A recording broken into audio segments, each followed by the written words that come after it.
Hello friends, welcome to Bismi சமையல். இன்றைக்கி ஒரு யூஸ்ஃபுல்லான இன்ட்ரெஸ்டிங்கான வீடியோ தான்.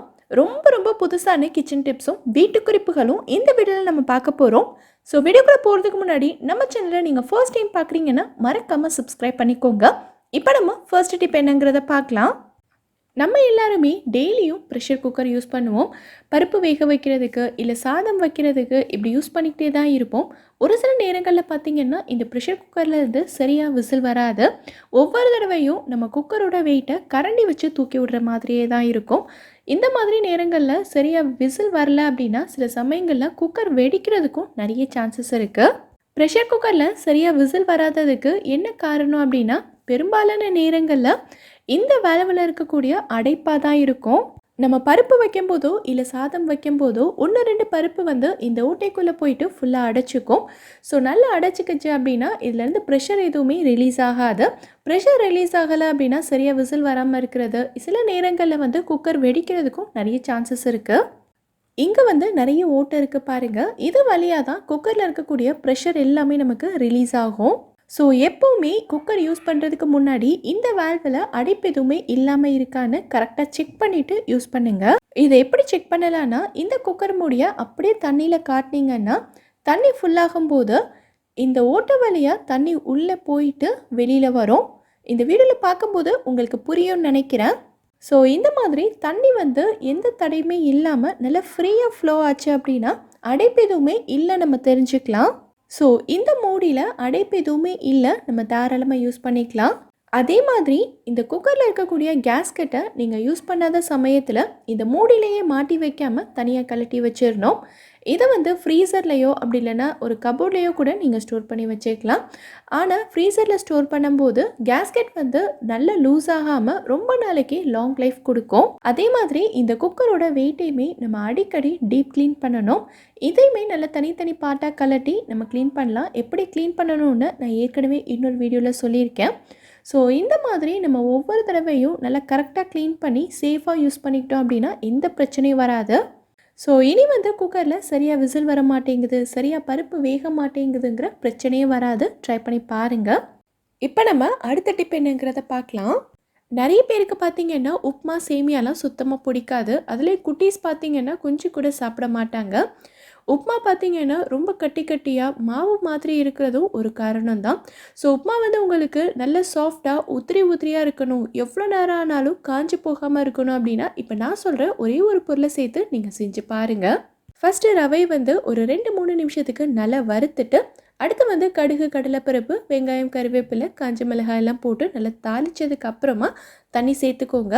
தண்ணி 1க்கு 1.5 ரேஷியோவில் சேருங்க. அதாவது 1 கப் அளவுக்கு ரவை எடுத்திங்கன்னா 1.5 கப் தண்ணி சேர்த்திங்கன்னா கரெக்டாக இருக்கும். அதை விட அதிகமாக நீங்கள் சேர்த்துட்டிங்கன்னா உப்புமா ரொம்ப சொதன்னு குழஞ்சி போய் மாவு மாதிரி இருக்கும், உங்களுக்கு உதிரியாக வராது.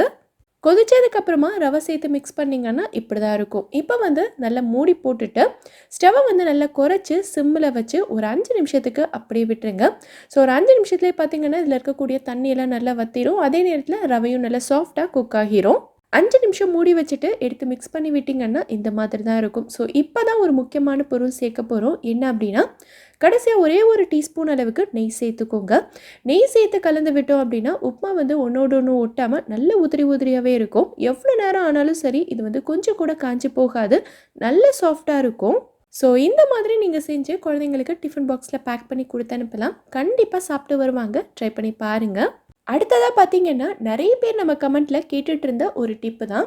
அக்கா, நீங்கள் சிக்கன் ஃப்ரை, ஃபிஷ் ஃப்ரை எல்லாம் பண்ணும்போது பண்ணி முடிச்சதுக்கப்புறமா மீதி இருக்கிற அந்த எண்ணெயை எப்படி யூஸ் பண்ணுவீங்கன்னு சொல்லுங்கக்கான்னு கேட்டிருந்தீங்க. நான் ஃபிஷ் ஃப்ரை, சிக்கன் ஃப்ரை எல்லாம் பண்ணினேன் அப்படின்னா மீதி இருக்கிற அந்த எண்ணெயை உடனேவே அன்னைக்கே யூஸ் பண்ணி முடிச்சிடுவேன்.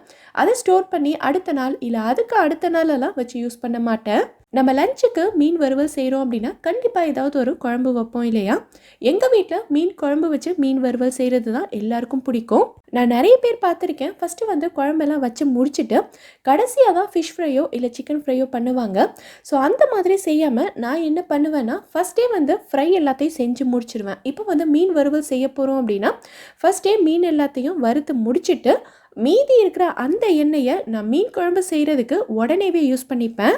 அதே மாதிரி சிக்கனோ இல்லை மீனோ எதுவாக இருந்தாலும் நிறைய எண்ணெய் ஊற்றி டீப் ஃப்ரை எல்லாம் பண்ண மாட்டேன். கொஞ்சமாக எண்ணெய் ஊற்றி ஷாலோ ஃப்ரை தான் பண்ணுவேன். இப்படி நம்ம செய்யும்போது வறுத்து முடிச்சதுக்கப்புறமா பார்த்தீங்கன்னா கொஞ்சோண்டு எண்ணெய் தான் மீதி இருக்கும்.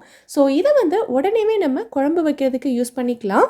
அதே மாதிரி நம்ம மீன் பொரிச்ச எண்ணெயில் மீன் குழம்பு செய்யும்போது அதோட டேஸ்ட்டும் சூப்பராக இருக்கும். ஸோ இந்த மாதிரி நம்ம செய்யும்போது யூஸ் பண்ண எண்ணெயை ஒரு கண்டெய்னரில் ஸ்டோர் பண்ணி வைக்கணும், அடுத்த நாள் இல்லை அதுக்கும் அடுத்த நாள்லாம் யூஸ் பண்ணணுங்கிற அவசியம் கிடையாது.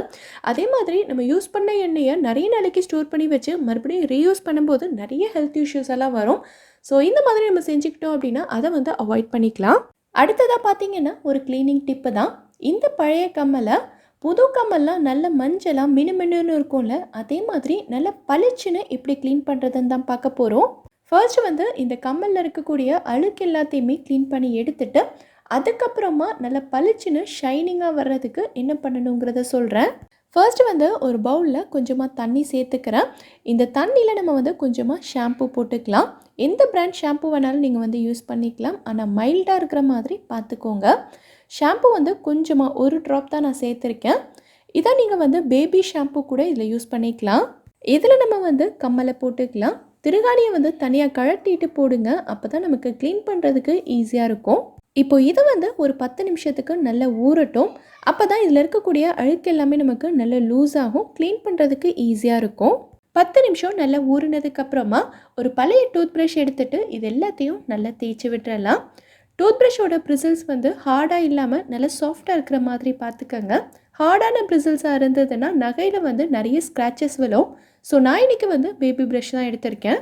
நல்லா தேய்ச்சதுக்கப்புறமா இதை ஒரு தடவை நல்ல தண்ணியில் அலசி எடுத்துக்கிறேன்.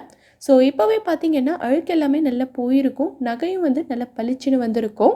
அடுத்ததாக பார்த்தீங்கன்னா ஒரு சின்ன பவுலில் நான் கொஞ்சமாக மஞ்சள் தூள் சேர்த்துருக்கேன். இது கூடவே கொஞ்சமாக தண்ணி சேர்த்துட்டு நல்லா கலந்து விட்டுக்கலாம். இதில் நம்மளோட கம்மலை போட்டுட்டு ஒரு 5 நிமிஷத்துக்கு நல்லா ஊற விட்டுருங்க. இந்த மாதிரி செய்யும்போது நகை நல்லா மஞ்சளாக மினுமினுன்னு இருக்கும். ஒரு 5 நிமிஷம் நல்லா ஊறினதுக்கப்புறமா இதை எடுத்து நல்ல தண்ணியில் கழுவி எடுத்துக்கலாம். இப்போ பாருங்கள் கம்மல் எவ்வளோ சூப்பராக பளிச்சுன்னு இருக்குன்னு. முன்னாடி இருந்ததுக்கும் இப்போ இருக்கிறதுக்கும் உங்களுக்கே நல்ல டிஃப்ரென்ஸ் தெரியும்னு நினைக்கிறேன். நல்ல புது கம்மல் மாதிரி மினுமினுன்னு இருக்கும். ஸோ ட்ரை பண்ணி பாருங்கள். இங்கே நான் குழந்தைங்களுக்கு கொடுக்குற மெடிசன் தான் எடுத்திருக்கேன். குழந்தைங்களாகட்டும் இல்லை பெரியவங்களாகட்டும் இந்த மாதிரி சிரப்பெல்லாம் நம்ம கொடுக்குறோம் அப்படின்னா இது கூடவே ஒரு மெஷரிங் கேப் கொடுத்துருப்பாங்க. இதில் தான் நம்ம 5 ml ஊற்றணுமா இல்லை 10 ml ஊற்றணுமாங்கிறத அளந்து நம்ம குழந்தைங்களுக்கு கொடுப்போம். ஸோ இந்த மாதிரி நம்ம கொடுக்கும்போது நிறைய மருந்து இந்த மூடியோட அடியிலேயே ஃபுல்லாக ஒட்டிக்கும், எல்லாத்தையும் நம்மளால் எடுக்க முடியாது. ஸோ மருந்து கொஞ்சம் கூட ஒட்டாமல் ஃபுல்லாக வந்துடணும் அப்படின்னா என்ன பண்ணணுங்கிறத பார்க்கலாம். மருந்து ஊற்றுறதுக்கு முன்னாடி இந்த மெஷரிங் கேப்பை தண்ணியில் ஒரு தடவை ஃபுல்லாக கழுவி எடுத்துக்கலாம். இப்போ இந்த மெஷரிங் கேப்பில் நீங்கள் அளந்து கொடுத்து பாருங்கள். ஒரு சொட்டு மருந்து கூட இந்த மூடியில் ஒட்டாது, ஃபுல்லாக அப்படியே வந்துடும். 10 ml 15 ml மருந்தெல்லாம் நம்ம கொடுக்கும்போது இது அடியில் கொஞ்சமாக ஒட்டிக்கிட்டாலும் அந்த அளவுக்கு நமக்கு டிஃப்ரென்ஸ் தெரியாது. ஆனால் 1 ml 2 mlலாம் கொடுக்கும்போது பாதி மருந்து மூடியிலே தங்கிருச்சுன்னா ஃபீவரோ இல்லை கோல்டோ நமக்கு சுத்தமாக போகாது. ஸோ அந்த டைம்லலாம் இந்த டிப் உங்களுக்கு ரொம்பவே யூஸ்ஃபுல்லாக இருக்கும். ட்ரை பண்ணி பாருங்கள். இந்த வீடியோவில் நான் சொல்லியிருக்க டிப்ஸ் எல்லாமே உங்களுக்கு ரொம்பவே யூஸ்ஃபுல்லாக இருந்திருக்கும்னு நினைக்கிறேன். இதிலிருந்து ஏதாவது ஒரு டிப் உங்களுக்கு யூஸ்ஃபுல்லாக இருந்தாலும் மறக்காமல் எனக்கு கமெண்ட்டில் சொல்லுங்கள். இந்த வீடியோ பிடிச்சிருந்தா லைக் பண்ணுங்கள். உங்கள் ஃப்ரெண்ட்ஸ் உங்கள் ஃபேமிலி மெம்பர்ஸ்க்கு இந்த வீடியோ யூஸ்ஃபுல்லாக இருக்கும்னு நினச்சிங்கன்னா கண்டிப்பாக ஷேர் பண்ணுங்கள். மறக்காமல் நம்ம பிஸ்மி சமையலுக்கு சப்ஸ்கிரைப் பண்ணிவிட்டு பக்கத்தில் இருக்கக்கூடிய பெல் ஐக்கானில் ஆப்ஷன் ஆலும் கிளிக் பண்ணுங்கள். தேங்க்யூ.